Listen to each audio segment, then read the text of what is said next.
So we're here, we're in position, I'm playing post defense. Like I said, some guys that have ultimate size and they don't think this is a great offensive player, they might play behind there and say no angles. Let's make him prove it. Let's stop their perimeters.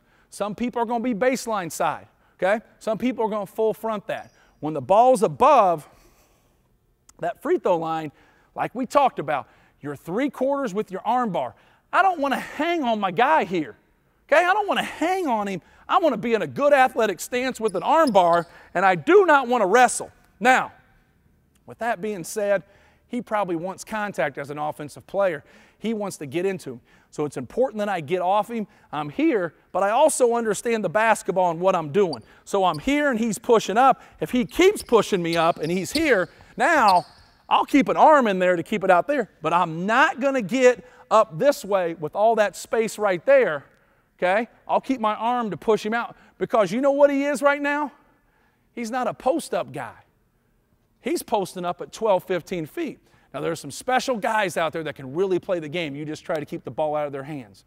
The other 99.9% of them aren't that effective pushed out because you're not a post guy anymore. You're going to catch the ball at 15 to 17 feet. If you're posting up at 12 to 15, when the ball gets delivered, you're going to have some resistance. You have resistance from the on-ball defender. You have resistance from the post defender. And when you have that, you're going to push out more space. So now JR's got that ball at 17 feet. Maybe he can score that, maybe he can't. But he's not a post-up guy. And what do we talk about? We don't want those bigs going the free throw line, and we don't want layups. They're not at the free throw line shooting a free one, and they're not getting a layup. And we've stopped that. So very, very important. The ball stays there, and what most good bigs are going to do is they're going to try to get you to the rim. Okay? They're going to try to get you to the rim. I'm not giving up layups.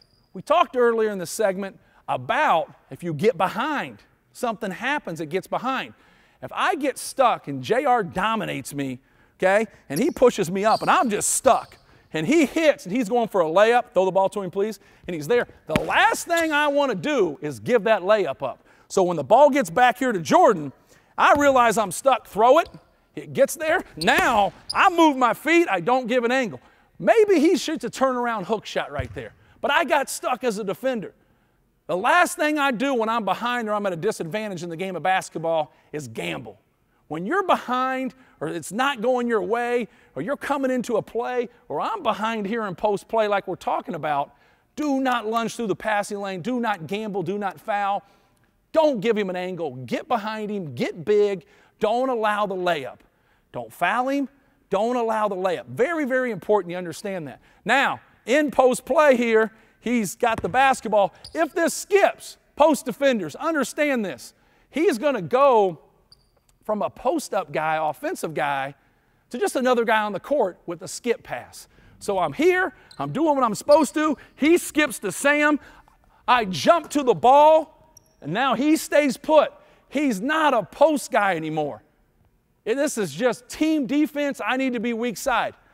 A big Achilles heel for big guys. They'll stay hooked up over here weak side. Sam beats his man off the bounce. I'm late to help. Once again, most important thing on the court, the ball. The ball's there. Second most important thing, the rim. So what do? I see the ball. I'm in good help side position. I'm protecting the hoop. Now if he wants to flash and come over here, he's not going to cross my face. Boom. He's getting hit first. He might push up this way. If he pushes up this way, I'll keep it here. If he gets it, let him have it. I'm right in front of him. Ball goes back there. On that block to elbow flash, he comes. I'm not going to let him behind me like a strong safety in football. He comes here. The last thing I'm doing is this. He pins me, all right? I'm out of defensive position. I can't help on drives.